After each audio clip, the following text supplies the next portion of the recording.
Hi everyone. Today we are going to talk about the 3 best and the 3 worst back exercises. These exercises are going to help you look good and jacked. I'm going to go in order from the best exercise, the one that you should have in your routine if you wanted to have a good back. Here it is, the best exercises to build your back so that you can look jacked and impressive, and guess what, it's not on the list? Deadlifts. I would have bet millions of dollars, like Jeff Cavaliere, that you would have though it was the deadlift. Even though I love the deadlift, it's not the exercise to build the most amount of muscle in your back. The first one is the pull down. If you're super strong and you're jacked, it could be chin-ups or weighted chin-ups, but most people, they are not strong enough to do a bunch of them. If you can do chin-ups, great. Then you should definitely do them, and the best grip to use, in my opinion, is an overhand grip or a neutral grip. I would suggest you not to use an underhand or supinated grip, because in that way you're focusing more on the biceps.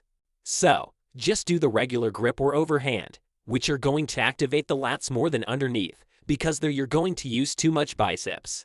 For the width of the grip, I suggest going about 1.5 times shoulder width, so you're focusing more on the lats during the execution of the exercise. Usually, in the gym, the pull-down bar should be shaped for multiple grips, including a wider one, which is the one more suited for major lats engagement. However, always remember to find the grip you feel more comfortable, so if you feel like you need to have a little wider grip, then go for it. Same goes for a closer one. You should aim to have the best grip in order to have best form while performing the exercise. Also, if you want, you can always change grip. If you want to add some variety, it's up to you. I like to switch grips during my workouts, because sometimes I want to add more focus to my biceps, and also it makes my workout more enjoyable. Remember that if you like your workout, it's more likely you will train harder and have better results. Another very great exercise is the straight arm pull down, which is great. You're grabbing the bar and pulling it down while keeping your arm straight. Also, your back should stay straight during the movement. This exercise, it works more of the serratus anterior. So, the serratus lat pull down or straight arm pull down, it's going to work your lats. It's also going to work a lot more of your triceps. The second best exercise, it's the seated chest supported row. The point of choosing the chest-supported version is because it lifts off the pressure from your lower back, and so if you suffer from hernia, or you want to prevent possible injuries, that is a great exercise. Also, you must use proper form during every back exercise, and really be focused during execution, because lower back injuries or pain are very common, and I don't want you to be one of those suffering from them. Also, when training back, is fundamental to leave your ego outside the gym. So don't ego lifting while performing back exercises. It can be a source of injuries, so really be careful. If you don't have a chest-supported row machine at your gym, then I would suggest you to do just simple seated rows, or then you can do a bent-over barbell roll using a pronated grip. I remember pronated means your palm are facing downwards. A variation to do chest-supported rows is doing, as I said earlier, to do seated rows, using an inclined bench and dumbbells. So you incline your bench at 30 to 45 degrees. You don't need a lot of inclination, otherwise you can't properly engage your back. Then you lay on the bench with your chest. You raise the dumbbell, focusing on contracting your lats. Lastly, if you can't do barbell bent over rows, then you can down one arm rows using a bench. That would be my least favorite choice for this, but it's still going to work the same muscle. But here's the scoop. You have to do one arm at a time, so it's gonna take twice as long to get through your workout. The third best exercise is the deadlift. You can do conventional deadlift or sumo deadlift. It doesn't matter. You should use the form you feel most comfortable, in order to have the best possible form, allowing you to prevent the risk of injuries. They both are going to build back, your traps, and all the other back muscles. Every form of deadlift is great. Sumo, conventional, with trap bar.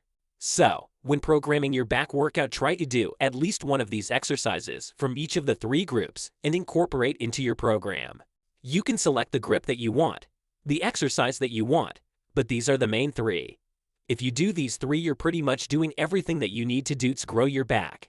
Now, let's move to the exercises that you don't really need to do, and that they might actually be bad for you, or you might be wasting your time doing them incorrectly. So, the worst of the worst are shrugs.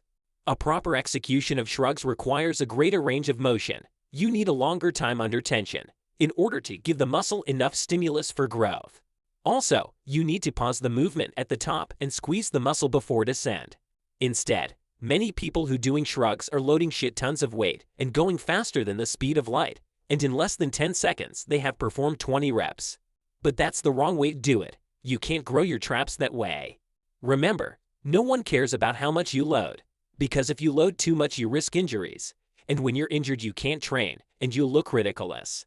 So, rather than ego lifting, choose appropriate weight and use correct form. If you do so, the real weightlifter will notice your technique, and they'll have far more respect than the idiot who loads every plate he can find and use a crappy technique.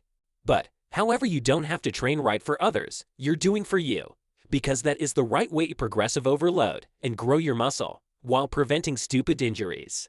Next one on the list is hyperextensions. Guys, every time you are doing a back exercise, you're training your lower back. You train it while doing deadlift, pull down. Doing hyperextension will only cause overtraining or injuries, so I suggest you to avoid them.